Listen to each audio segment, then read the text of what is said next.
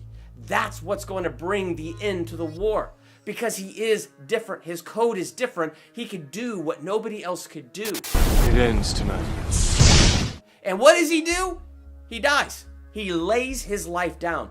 He literally becomes Agent Smith. But because he made a deal with that Boss Hog machine head that showed up there, and he gets plugged into the Matrix, when he lets Smith write the Smith code over top of him, and he truly becomes Smith, his body is still plugged into that machine. So that big machine sends the signal that kills Neo. And in killing Neo, it kills and destroys Agent Smith, because Agent Smith had become Neo. Neo had become Agent Smith. He became that scourge and destroyed it and defeated the machine army for mankind. My favorite line in this movie comes from Morpheus, where he says, He fights for us. Neo fought the battle they could not fight and won peace. His peace between machines and man, setting man free to the point that anyone who decides they are done with the Matrix can be released. He bought total freedom for mankind and brought an end to the war, saving the machines, saving man, and bringing hope where there was no hope. It is done. We human beings, at the very birth of our existence and our pride, we decided, yeah, let's try to be like God, and we let the devil in, and we cursed ourselves. We brought a curse, and we can't defeat it. We can't overcome it. There's nothing we could do about it. We are doomed without a single shred of hope, except one person came who was 100% human, but different.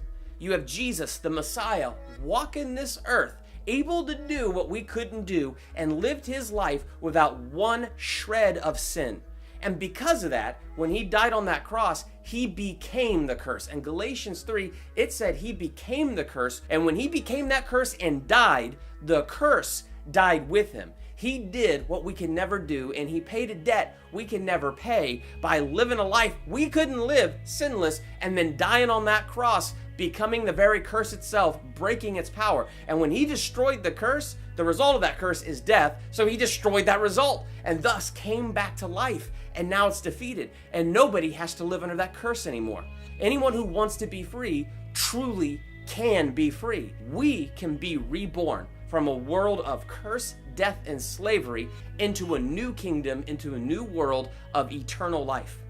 We can walk in this life free in a relationship with Jesus, even when it gets mundane, even when it gets disillusioned and disheartening, because he already defeated the enemy that was oppressing us. And when things get mundane, well, we just got to remember that relationship. We got to remember that love, and we got to let that love invade our lives every day, and we got to let his promises fill our hearts and position ourselves to stand on those promises so that no matter what comes, we have the victory that he already won on our behalf. So when I watch the Matrix Trilogy, that's what I see when I see this entire trilogy back to back to back.